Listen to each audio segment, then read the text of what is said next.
Hi, my name is Edith. I was married and had 3 children.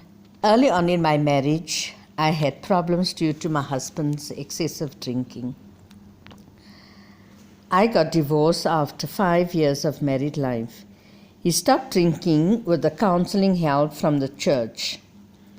We remarried again after 2 years of being divorced. However, the drinking problem surfaced again. At this point, I decided that I was going to stay in this marriage at least until my children completed their schooling. It wasn't an easy decision, but what encouraged me was that I was very involved in the church activities. I really spent a lot of time praying, attending prayer meetings. I really sought the Lord for help and for guidance. Financially, it was a struggle, but I was blessed with a good job. I was even able to send my 2 girls to a private Christian school. Prior to that, I had sent my 2 older children to a boarding school in Natal because I didn't want them to be exposed to the instability at home. My biggest struggle was to protect my children at all cost, even my own happiness. God answered my prayers in profound ways. I was never depressed or felt like giving up. My thoughts were always positive that tomorrow will be better than today.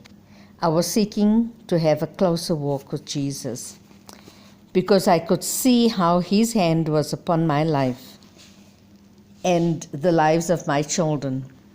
We drew closer together and had a good relationship with one another because their father was so absent in their lives.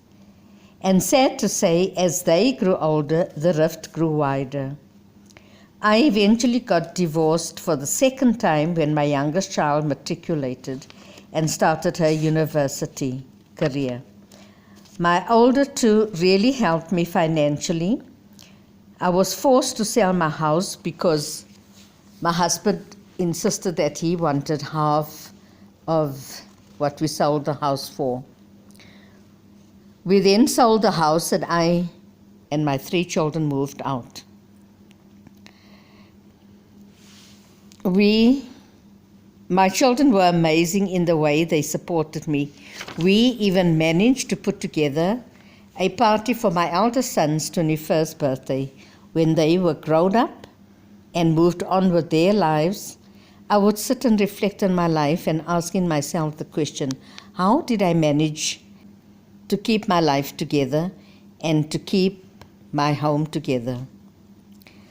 My favorite passage in the Bible is Hebrews 13, chapter 5, which I always recited. Never will I leave you, never will I forsake you. And that passage kept me positive. That passage encouraged me never to give up because I realized I was not alone in the struggle, that God was with me all the time. And after my children were settled on their own, I met someone again and remarried.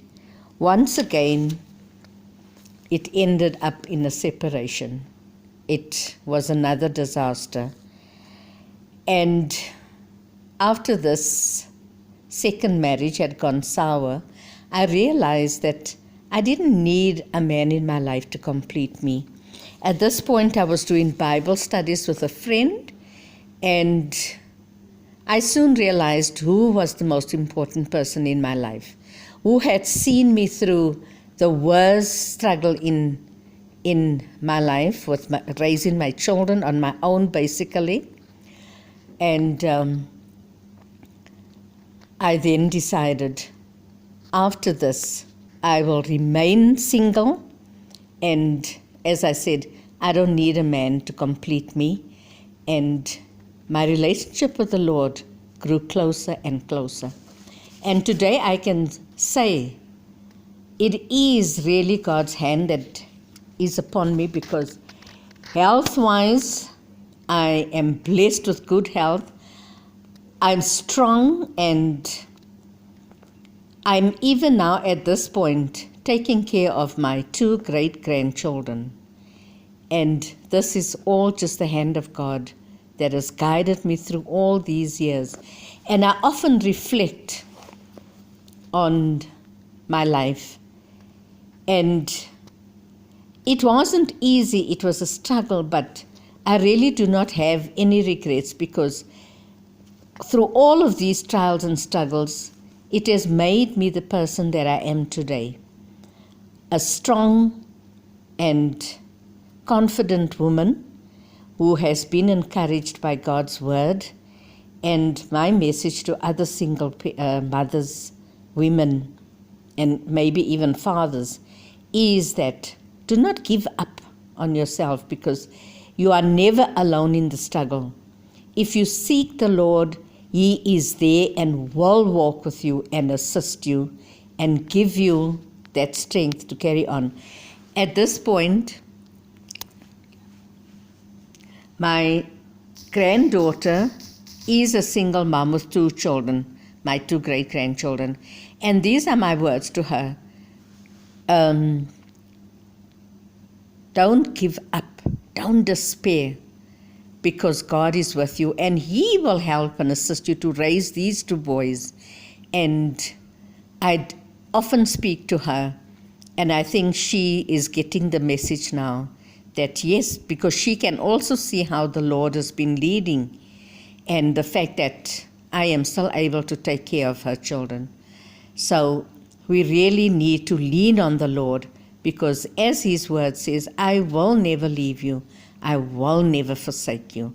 And this is my message to all those who are struggling on their own. And God, even if you are lonely, take it to Him in prayer, because He fills those loneliness and those lonely days. You don't need anybody to do that. God will do it all. Thanks.